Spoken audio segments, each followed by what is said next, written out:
Voilà, nous y sommes une fois de plus. Le rendez-vous, c'est TICTIME, vous le savez très bien, le cœur même des technologies, de l'information et de la communication, donc sur la télévision partenaire et moi. Mon émotion, elle est vive, validée, vous savez, très nombreux, donc figés devant votre poste téléviseur pour partager ces 30 minutes d'information, de distraction et pourquoi pas même au cœur des technologies de l'information et de la communication. Alors, on va commencer très rapidement avec la toute première rubrique.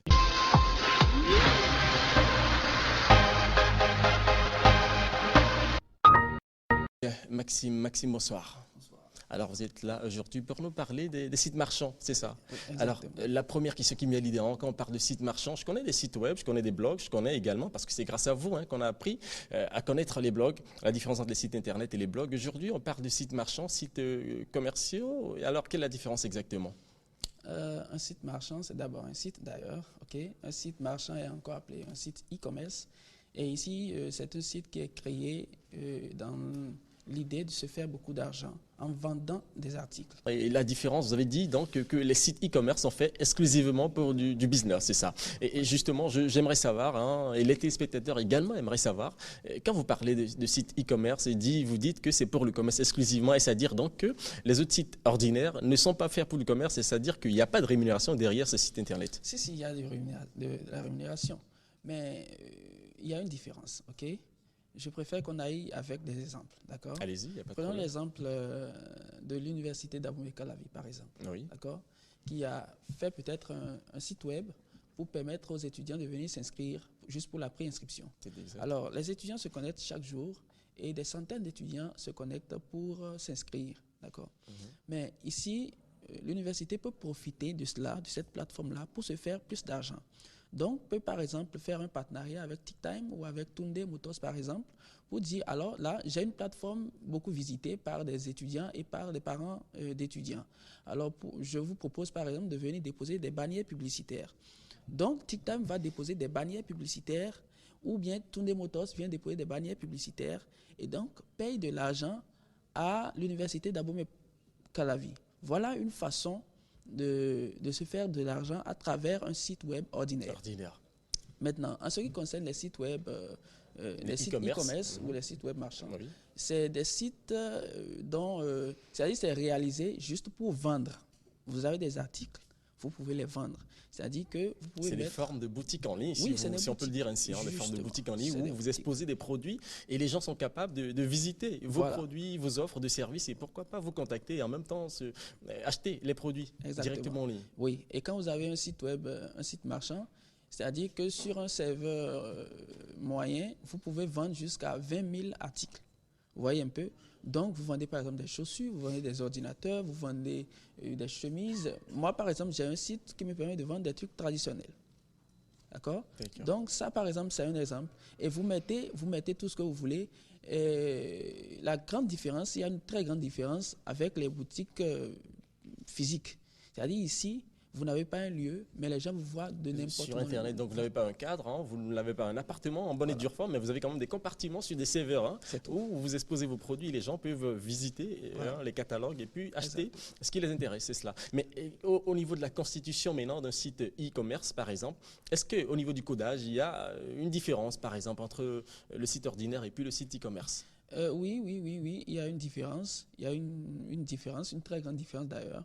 D'abord, côté base de données, informatiquement parlant, c'est-à-dire que si vous avez des données à modéliser, si vous avez un site par exemple à créer, c'est en fonction de ce que ce site-là, du service que le site veut rendre, que la base de données est créée. Donc, en fonction des types de données qui seront enregistrées, la base de données est créée. Donc, déjà là, c'est-à-dire que la modélisation des données est carrément différente. D'accord? Donc, à vous de voir la méthode de modélisation à utiliser. Mais en dehors de ça, côté fonctionnalité, non, même pas. Côté codage, d'accord, et les modules ne sont pas les mêmes. Les modules ne sont pas du tout les mêmes. Par exemple, ici, on parle de catalogue, par exemple. Des catalogues qui vont nous permettre de présenter les différents produits, les articles que nous voulons vendre. D'accord? Il y a les commandes. Tout ça, c'est des modules. Il y a les commandes. Mais qui a fait telle commande? Okay. À quelle date il a commandé tel produit? Mais écoutez, donc c'est d'abord quand même aussi une vraie base de données qui stocke des informations pour que même après 2 ans, 3 ans, 10 ans, pourquoi pas, qu'on puisse retrouver par exemple même des clients qui ont fait des achats précédemment. Exactement. Contrairement d'ailleurs en site ordinaire où vous venez vous consulter simplement et vous partez. Oui. Il y a une très grande différence. Hein. Et puis il y a aussi par exemple les modes de paiement. Okay, que vous pouvez impliquer. Il y a par exemple PayPal, il y a les cartes Visa, d'accord. Il y a, si vous êtes au Bénin, pourquoi ne pas utiliser Mobile Money en passant ou Flouz si vous voulez. Donc il y a beaucoup de choses, il y a les livraisons, d'accord. Tout ça c'est des modules. Telle commande et à quel niveau. Les frais de port par exemple. C'est-à-dire que la commande a été effectuée, mais quel est le mode pour envoyer le produit, d'accord? Et les frais, quel est le poids du produit, le poids général du produit, tout ça là impliqué. Donc alors Maxime, pour ce qui est des coûts de réalisation mis sur un site e-commerce, est-ce que c'est plus cher qu'un site ordinaire ou bien c'est à combien à peu près? En fait, quand on parle en termes d'argent, c'est un peu difficile parce que les modules, il y en a tellement. Je peux par exemple vous faire des modules où quand quelqu'un commande un produit, vous avez une notification directement sur votre téléphone Android. Et une estimation pour ce genre de module? Ce genre de module, ce seul module-là, minimum, c'est 100 000 francs. Minimum 100 000 francs? Oui. Ah oui. Juste 100 000 francs, mais c'est bien, c'est intéressant pour une boutique en ligne, alors que quand vous êtes logé, par exemple dans Cotonou, vous payez un appartement de près de 150 000 francs. Vous payez beaucoup, et vous avez des impôts, des taxes et tout ça, alors que sur Internet, vous n'avez pas d'impôts à payer. Hein. Oui, en plus, la différence, c'est que si, par exemple, vous vendez des pagnes et que vous êtes à Tokpa, d'accord? On peut vous braquer. Oui, et en plus, c'est celui qui va à Tokpa et qui a pris par la devanture de votre boutique qui reconnaît qu'il y a une boutique ici. C'est cela. Encore que vous avez tellement de concurrents qui sont alliés. Voilà. Il y a l'embarras du choix. Mais quelqu'un qui est à Parakou, quelqu'un qui est à Shanghai, quelqu'un qui est à Douala, par exemple. Et qui a besoin de paille ne vous connaît pas directement. Voilà. Donc, alors que sur Internet, c'est le monde entier qui vous voit. Voilà. Donc l'avantage, c'est d'abord le monde entier qui vous voit. Ça, c'est le premier avantage. Le deuxième avantage, question sécurité, parce qu'on ne peut pas venir voler des produits sur Internet, évidemment, puisqu'ils ne sont pas, c'est des produits virtuels. Oui. Et le dernier avantage, c'est que carrément, vous ne payez même pas des frais d'impôts, les charges d'appartement et tout ça. C'est gratuit. Juste pour 100 000 francs pour un tout petit module. Hein, c'est ça. N'oublions pas, les frais d'hébergement, ce n'est pas du tout cher. Bon, voilà. C'est rien comparé c'est pas un truc de 25 000 peut-être. Ah mais c'est intéressant, là, il est intéressant. Voilà. Je vais sûrement commander mon site e-commerce, c'est ça, d'ici là, parce que c'est très important. Et pensez-y, chers, vous êtes homme d'affaires, sans doute partenaire, vous aimeriez peut-être, sûrement faire connaître vos produits à l'échelle mondiale, pourquoi pas. Pensez-y, c'est quand même une très bonne idée, c'est très alléchant comme proposition. Samuel, non, pas Samuel, Maxime, le grand Maxime, c'est cela. Voilà. Dites-nous avant de partir, tout simplement, si désormais on veut commander en site e-commerce, par exemple, en combien de temps on peut le concevoir? Un site e-commerce, en tout cas, moi, je peux le faire en 1-2 semaines. Vous pouvez le faire en 1-2 semaines? Moi, je peux le faire en 1-2 semaines. Maxime, je vous retrouve d'ici là. Merci. Allez, chers téléspectateurs, vous avez compris, c'est TICTAM. On va continuer cette émission avec toujours un autre invité. Lui, c'est Guillaume. Ce sera juste après ceci.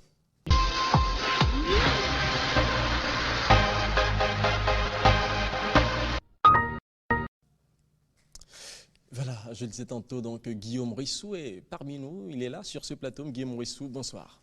Bonsoir. L'homme qui a dédié, qui a dévoué toute sa carrière, quand même son intelligence et son savoir-faire donc à la marque de Steve Jobs.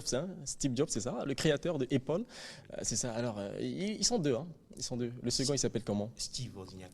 Steve Wozniak, c'est ça. Wozniak, oui. Allez, très rapidement, dites-nous quels sont les types d'ordinateurs qu'on a donc chez Apple. Oui, chez Apple, on a deux types d'ordinateurs. Comme chez les autres, on a les ordinateurs de bureau et les ordinateurs portatifs.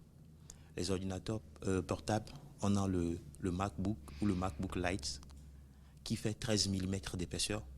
Vous avez un exemple là, très rapidement? Un exemplaire? Non, je n'ai pas un exemplaire. C'est pas grave, on aura le temps de revenir dessus, c'est oui. sûr, c'est clair. Ça va être 13 mm d'épaisseur et pour un poids de 0,9 kg. Très léger en plus. Oui, ça va être 12 ultra heures slim mais très léger. Tout à fait. On a le MacBook Pro, qui est pour les professionnels, qui est de 13, soit 13 pouces ou soit 15 pouces. Et c'est un Mac extrêmement rapide qui utilise les processeurs. Le 13 pouces utilise les processeurs Core i5 et le 15 pouces utilise les processeurs i7. Aujourd'hui, le MacBook Pro utilise systématiquement 16 Go de mémoire intégrée. C'est des mémoires intégrées, c'est pas des mémoires qu'on peut détacher. Non, 16 de la machine. Mémoire intégrée. Et avec deux mémoires vidéo dédiées, une de 2 Go et une de 1 Go 5. Alors, c'est les meilleures performances graphiques en matière d'ordinateur. Parce que quand je prends un Windows, tout simplement, ça tourne généralement autour de 1 Go, 2 Go. Et ça, c'est pour les ordinateurs les plus puissants. Oui. Donc là, c'est très intéressant ce que vous dites là. Oui, ça va être 2 Go de mémoire vidéo dédiée pour le processeur NVIDIA et 1 Go 5 de mémoire vidéo dédiée pour le processeur Intel Iris graphique. Outre ça utilise, le Mac Pro utilise le truc là, le stockage flash sur PCI Express. Il y a plus de 10 durs. Attendez, c'est quoi ce stockage en question? C'est oui. Pour remplacer les ports USB ou bien c'est une forme particulière de stockage? De stockage, ça remplace ce que nous appelons les 10 durs. Aujourd'hui, au niveau des PC, le 10 durs est d'être laissé pour le stockage flash qu'on nomme SSD. Alors désormais, vous êtes en train de me dire que les disques durs seront de petites plaquettes, un peu comme des cartes mémoire, en numérique comme ça, qu'on puisse connecter directement à la machine, c'est ça? Oui, est-ce qu'il n'y a pas, ce sera pas, quand on sait qu'une plaquette peut se griller à tout moment, alors qu'un disque, lui, on peut, même si le mécanisme est gâté, on peut quand même s'arranger, changer le mécanisme et conserver les données. Est-ce que vous ne pensez pas que c'est un peu dangereux quand même pour la conservation des données? Bon, on peut dire que c'est dangereux, mais ce n'est pas tout à fait intégré. On peut le déplacer. Mais l'avantage des stockages flash, ils sont plus résistants d'ailleurs que les 10 durs. Un stockage flash, il n'y a pas de truc là qui tourne. L'information est permanente. Et ils sont extrêmement rapides. C'est de petites plaquettes, c'est de petites mémoires formatées en RAID. Donc leur vitesse étant formatée en RAID, ils sont plus rapides. L'information est plus disponible à leur niveau qu'au niveau des 10 durs classiques. Donc ça c'est les MacBook Pro. Outre les MacBook Pro, vous avez le MacBook Air. Ok, bon, ici j'ai un exemplaire de MacBook Pro, je peux vous montrer. On va le voir, ça c'est un MacBook Air, ultra slim, mais on le voit tout simplement, oui, 15 pouces. Il est ultra slim, oui. 15 pouces, la taille à peu près, non, j'ai mis en le vert, c'est bon, voilà comme ça. Bon, oui. Exactement, bien joli, ultra slim, performant, et c'est quelle carte ici que vous avez dit déjà? Et Core i7, 16 Go de RAM. 16 Go de mémoire RAM, oui. Et combien? Et 10 durs. Stockage flash 1 Tera. 1 Tera de stockage flash en plus, il vient par défaut comme ça? Oui. On ne peut même pas le modifier Non, seul Apple peut vous modifier le stockage flash. Ah, là c'est intéressant justement. Il n'y a pas de trucage possible. On s'est dit, vous avez un ordinateur, c'est sûr que il vient tel qu'il est. Il n'est pas question de prendre un ordinateur avec 250 Go de disque dur et de mettre un disque dur de 500 Go. Article que vous avez un ordinateur puissant, il vient authentique et c'est comme ça. C'est comme ça. Seul Apple aujourd'hui fabrique les stockages flash sur PCI Express. Ah d'accord, c'est intéressant. Sur PCI Express, oui. Maintenant, outre ça, vous avez le MacBook Air qui est aussi léger. Le MacBook Air qui est conçu, vous avez le MacBook Air entre 11 pouces et 13 pouces, qui va aussi entre le 13 pouces à 9 heures d'autonomie et le 9 pouces et excusez-moi, qu'est-ce que je dis, le 11 pouces à 9 heures d'autonomie et le 13 pouces à 12 heures d'autonomie. 9 heures d'autonomie. Oui. Même quand vous jouez des fichiers multimédia? Multimédia. Ah, là c'est intéressant, de plus en plus intéressant. Et les autres qu'on puisse avoir dans la gamme Apple? Oui, il y a aussi les ordinateurs de bureau. Et vous avez le iMac, le tout en un. Vous avez entre 21 et 27 pouces. Le 21 pouces en bac, le processeur. Quand vous parlez de tout en un, le processeur intégré, l'unité centrale intégrée à l'écran, Oui, à l'écran, avec tout en fait. la souris peut-être, ou du moins c'est un écran tactile. Hein? Non, Apple n'a pas fait de tactile jusqu'aujourd'hui. Apple n'a pas fait d'ordinateur tactile jusqu'aujourd'hui. D'accord, mais tout au moins, l'unité centrale intégrée donc à l'écran. Et vous avez un clavier détachable et une souris détachable, c'est ça? Tout à fait. Elle est très intéressant également. Oui. Vous avez le modèle 21,5 pouces et un bac, le processeur Core i5 qui est quad-cœur et où la mémoire RAM peut aller jusqu'à 32 Go avec une performance graphique très élevée. Et Apple aujourd'hui utilise un langage Retina que vous n'avez pas au niveau des autres ordinateurs. Pourquoi Retina? En fait, si vous concentrez bien sur un écran, ou bien vous mettez votre lunette, vous regardez, vous allez voir des petits pixels. Or, tel n'est plus le cas avec les ordinateurs de Apple. Apple pas de Retina parce que de ces pixels, il y a tellement de pixels, des millions de pixels, et qui sont extrêmement petits qu'on n'arrive pas à voir. Vous avez le 27 pouces et Core i7 qui traite les images et les vidéos 4 et 5K aujourd'hui. Quand vous parlez de 5K, c'est la résolution de mesure, hein. C'est la résolution extrême qu'on peut avoir en matière de vidéo ou de graphisme. L'ultimate résolution, en quelque sorte. Hein. Tout à fait. Aujourd'hui, 5K. Très intéressant. Ou le truc là, la mémoire vidéo, vous pouvez aller jusqu'à 32 Go excusez-moi, vous allez aller jusqu'à 4 Go de mémoire vidéo. Il faut préciser, hein, quand on parle de mémoire vidéo, c'est beaucoup plus pour les performances graphiques, hein, c'est cela. Tout à fait. Et donc, quand vous parlez de mémoire vidéo, il faut le dire. C'est dire que votre ordinateur est capable de faire de très beaux travaux, de montage vidéo, par exemple, même pour les lectures de fichiers médias assez lourds. Il est approprié, c'est ça. Tout à fait. Les jeux vidéo, pour ceux qui sont fans des jeux vidéo, c'est très bien pour eux également. Tout à fait. Outre le iMac, vous avez le Mac Mini, qui est une petite unité centrale. J'ai un exemplaire ici. Oui, on va le voir justement. Une petite unité centrale. Le Mac Mini, ça c'est... Le Mac Mini. Ah, et vous me dites que ça, c'est une unité centrale, hein, tout à très fait. Petit. Vous voyez, il est très joli. Mac, un processeur Core i7 ou un Core i5. Ah, en plus, hein, un Mac là, très joli justement. Il embarque un processeur combien? Core i5 ou un Core i7. C'est cela. En 4 bien joli, avec les câbles HDMI, je vois un peu de tout. Bien joli. Et lui, il est vendu à combien à peu près? Il est vendu à partir de 549 €. 549 €, ça fait combien en francs CFA? En français, à 400 quelques mille. Ah, très intéressant. 5 quelques francs. Et très petit. Est-ce qu'avec sa petite taille, là, il ne va pas très vite se gâter ou bien Non, pas du tout. Est-ce qu'on peut faire de grandes choses avec ce petit ordinateur? Oui, la performance graphique peut atteindre 4 Go également. Et c'est intéressant. Et non seulement que c'est un Core i7, c'est un 4 cœurs. Intéressant. Et voilà, il est bien joli. Un serveur, en même temps ordinateur, unité centrale, c'est ça? Oui, unité centrale. Et vous pouvez l'utiliser. Pour le déplacer avec. Franchement, c'est vraiment fascinant. Oui. Il faut dire que là, la technologie n'a jamais cessé de nous surprendre, c'est sûr, c'est clair. Oui. Mais justement, Guillaume, puisqu'on y est, parlez-nous également des performances d'une station de travail, chez Apple par exemple. D'accord. Il y a la troisième unité centrale ou bien le troisième ordinateur de bureau chez Apple qu'on appelle le Mac Pro. Le Mac Pro. Oui. C'est un ordinateur où tout a été, et tous les outils professionnels qui composent un ordinateur, une station de travail a été révisée. Le graphisme a été revu, le graphisme a été revu, le processeur a été revu, la mémoire a été revue. Et le Mac Pro embarque un processeur Intel Xeon de type E5. Et la mémoire, ça peut embarquer jusqu'à 12 cœurs de processeur Intel Xeon. Et utilise la mémoire, et ça a 4 canaux de mémoire DDR3. Cadencé à 1866 MHz. C'est ça. Oui.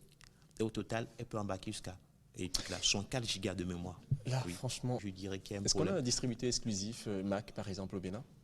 Non, on n'a pas un distributeur exclusif de Mac. Problème, justement. Oui. Et là, c'est très important. Il faudra déjà que les sociétés Mac pensent quand même à créer des succursales ici. Pourquoi? Pas parce qu'on en a vraiment besoin. Il y a plusieurs vendeurs de Mac au Bénin, mais il n'y a pas un représentant. Il faut commander à l'étranger à chaque fois. Et c'est pas intéressant. Non, il y a des gens, il y a des revendeurs de Mac, mais ce n'est pas des revendeurs agréés. Il y a des revendeurs de Mac. Oui. Donc il faudra y penser. Allez, Guillaume, autre information sur les Mac avant de vous dire au revoir? J'invite tout le monde aujourd'hui à penser à avoir des Mac. Tout simplement. Oui. Si vous avez le Mac, essayez de vous habituer au système d'exploitation de Mac et macOS. Si vous n'y arrivez pas, vous pouvez toujours mettre votre Windows dessus. C'est plus joli. Quand vous avez un Mac, quand vous allumez un Mac, c'est plus beau, c'est plus rapide. Guillaume, je vous Oui. promets, d'ici là, je vais acheter un Mac et je vais vous appeler. Vous allez m'aider à utiliser donc, le système d'exploitation. D'ici 2 semaines, je crois que je serai connecté Mac désormais. Tout à fait. Allez, vous avez allez compris. l'aimer. Ah oui, c'est sûr, c'est Allez clair. voir, Merci oui. Guillaume.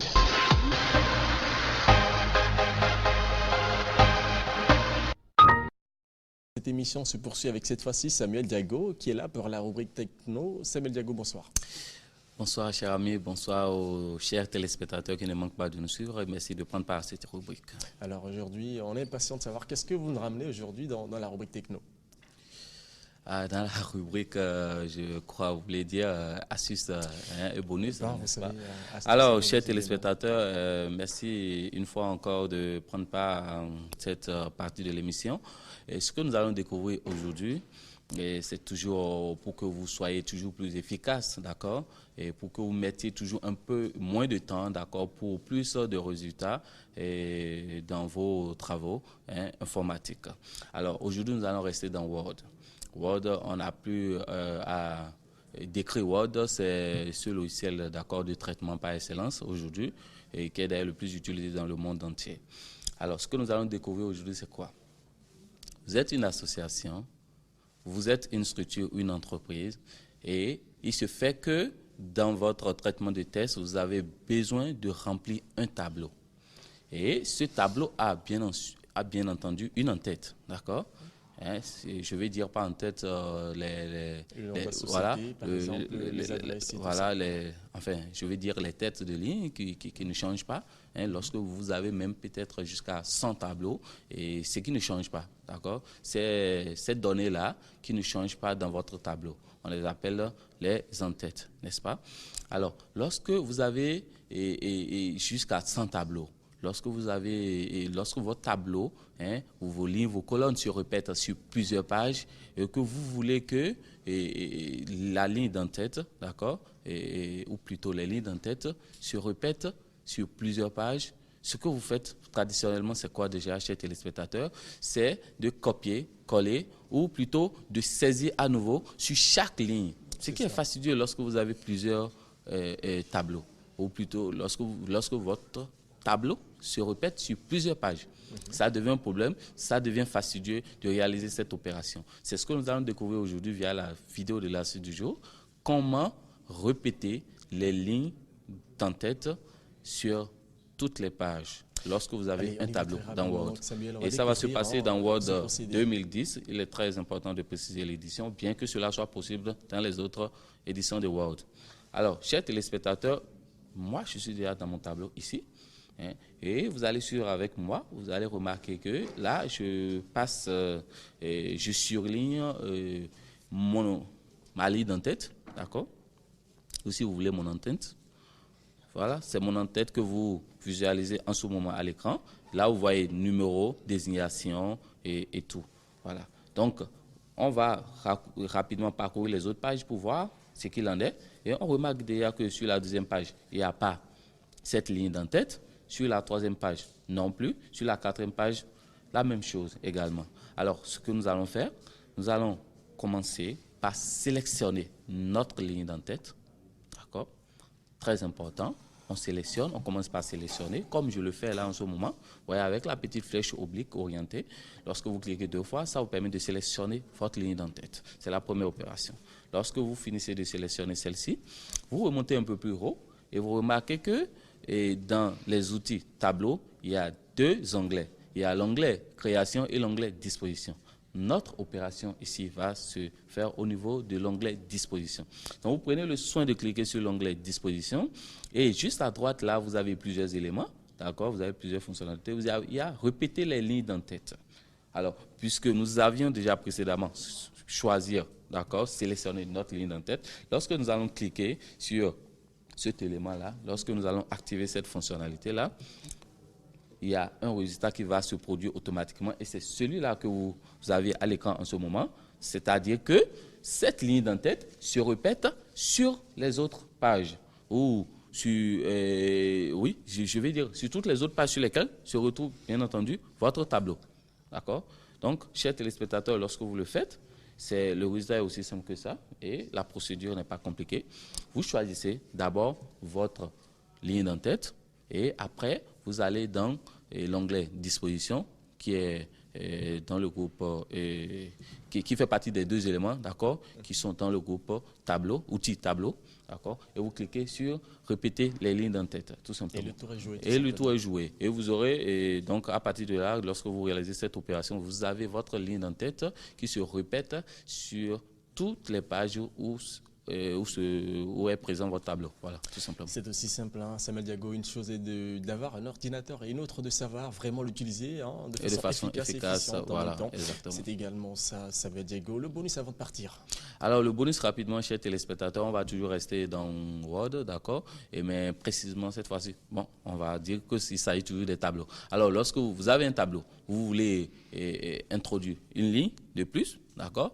Et quand on dit une ligne, c'est celle-là qui est horizontale, d'accord, pour préciser, pour être un peu plus précis. Alors, lorsque vous voulez introduire une ligne dans un tableau Word, au lieu de faire un clic droit et de faire insérer, d'accord, une ligne à droite et en dessous, comme vous le faites, vous n'avez pas besoin de cela. Alors, aujourd'hui, avec la touche Entrée, nous allons introduire une ligne. Pour le faire, vous placez le curseur, je suis précis, vous placez le curseur en dehors du tableau, mais au niveau de la ligne, en dessous de laquelle vous voulez avoir une autre ligne.